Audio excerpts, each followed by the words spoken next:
কিছু দূর যেতেই ভাই তার পেছন থেকে একটা অদ্ভুত শব্দ শুনতে পেল।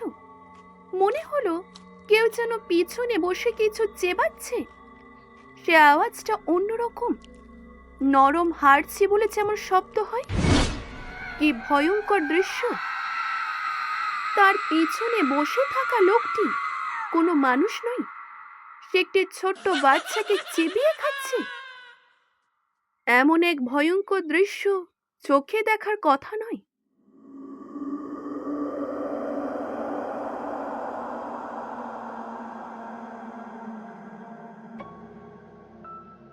আজকে শুনছেন সত্য ঘটনা অবলম্বনে ভূতের ঘটনার 3rd এপিসোড।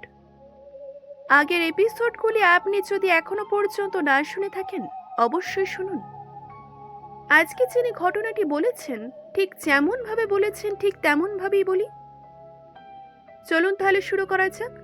তার আগে আমি সায়ন্তিকা, শুরু হচ্ছে সত্য ঘটনা অবলম্বনে ভূতের ঘটনা। এই ঘটনাটি ঘটেছিল আমার এক ভাইয়ের সাথে। ভাই ছিলেন একজন রিক্সা চালক। তিনি বেশি টাকা আয়ের জন্য প্রতিদিন রাতে রিক্সা নিয়ে সারা রাত রিক্সা চালাতো। রাতের বেলা যেহেতু ভাড়া বেশি পাওয়া যেত, তার কারণে সে রাতেই বের হতো। এমনই একদিন রাতে ভাই রিক্সা নিয়ে বেরিয়েছিল। আমাদের শহর থেকে প্রায় 5-6 মাইল দূরে ভাড়া নিয়ে গিয়েছিল। আর যখন সে ফিরে আসছিল তখন রাত প্রায় 2টো কি 3টে হবে। ভাই যে রাস্তা দিয়ে আসছিল সেটা ছিল মাটির কাঁচা রাস্তা। রাস্তার দুই পাশে সারি সারি খেজুর গাছ। চারিদিকে সবকিছু যেন নিস্তব্ধ হয়ে আছে, কোথাও কোনো মানুষ নেই। ভাই তার রিকশার নিচে ঝুলিয়ে রাখা হ্যারিকেনের আলোয় পথ চলছে। হঠাৎ পিছন থেকে কে যেন ডাক দিল, এই রিকশা থামাও, আমাকে নিয়ে যাও। এই বলে ভাই তখন সঙ্গে সঙ্গে রিকশা থামায় এবং পিছনে তাকিয়ে দেখে এক সাদা লম্বা জুব্বাওয়ালা তার দিকে আসছে। ভাইয়ের কাছে এসে সে বলল, ভাই, আমি হলাম কবরস্থানের খাদেম। ওই সামনে কবরস্থানের কাছে, মানে গেটের কাছে নামিয়ে দিলেই হবে, তাহলে খুব উপকার হয়। ভাই লোকটির দিকে তাকিয়ে দেখলো ভালো করে। সুন্দর চেহারা, মুখে সাদা লম্বা দাড়ি। ভাই তাকে রিকশায় উঠতে বলল এবং এটাও বলে দিল যে ভাড়া ডবল লাগবে। লোকটি আর কোনো কথা না বলে চুপচাপ বসে রইল। ঠিক যতক্ষণ পর্যন্ত কবরস্থানের গেটের কাছে না এলো, লোকটি একটা কথাও বলল না ভাইয়ের সাথে। যখনই কবরস্থানের গেটের কাছে এসে দাঁড়ালো, ঠিক তখনই লোকটি নেমে বলল, তুমি এখানে দাঁড়াও, আমি এখনই আসছি। এই বলে সে কবরস্থানের ভেতরে চলে গেল। কিছুক্ষণ পরই বস্তায় কি যেন একটা নিয়ে ফিরে এলো লোকটা এবং ভাইকে বলল, তুমি আমাকে যেখান থেকে নিয়ে এসেছো সেখানে রেখে আসো।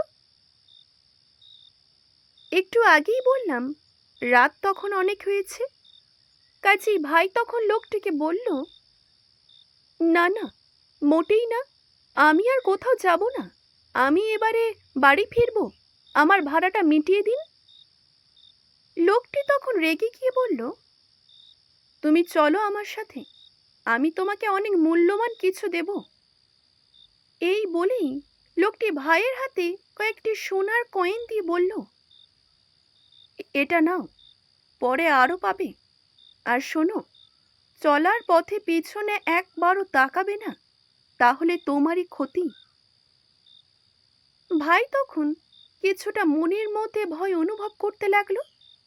তারপর নিরুপায় হয়ে লোকটিকে রিকশায় বসিয়ে গন্তব্যস্থানে যেতে লাগলো। কিছু দূর যেতেই ভাই তার পিছন থেকে একটা অদ্ভুত শব্দ শুনতে পেল। মনে হলো কেউ যেন পিছনে বসে কিছু চেবাচ্ছে। সে আওয়াজটা অন্যরকম, নরম হাড়ছি বলে যেমন শব্দ হয়।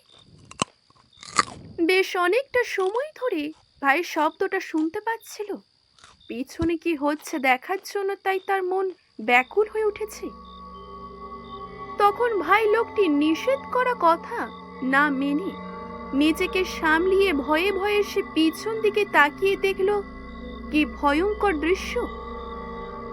তার পিছনে বসে থাকা লোকটি কোনো মানুষ নয়, সে একটি ছোট্ট বাচ্চাকে চিবিয়ে খাচ্ছে। এমন এক ভয়ঙ্কর দৃশ্য চোখে দেখার কথা নয়। হঠাৎই লোকটি যখন বুঝতে পারল ভাই তার বাচ্চা খাওয়া দেখে ফেলেছে, সে তখন এমন ভয়ঙ্কর রূপ ধারণ করলো যা দেখে ভাই সেই জায়গাতেই অজ্ঞান হয়ে পড়ে থাকে। সূর্য যখন উঠব ঠিক তখন সেখানকার এলাকার লোক ভাইকে দেখতে পায় এবং তখনই হসপিটালে ভর্তি করে। আর তার কাছ থেকে ঠিকানা নিয়ে আমাদের বাড়িতে জানাই। কিন্তু সবচেয়ে দুঃখের বিষয়, কিছুদিনের মধ্যে ভাই মারাও যায়। আর লোকটির দেওয়া সেই সোনার মোহর কোথাও খুঁজেও পাওয়া যায় না। এই ঘটনাটি ভাই তার স্ত্রীকে মারা যাওয়ার কিছুদিন আগে বলেন, আর সেই ঘটনাটি আজকে আপনাদেরকে শোনালাম। আশা করি ভালো লাগবে। এটি একটি ভৌতিক ঘটনা। আজকে এই পর্যন্তই। সবাই ভালো থাকবেন। এখানে শেষ করলাম তাহলে আজকের এই এপিসোডটি। আজকের এই ঘটনাটি যদি ভালো লেগে থাকে অবশ্যই একটি লাইক করবেন, শেয়ার করবেন এবং কেমন লাগলো জানাতে ভুলবেন না। ধন্যবাদ।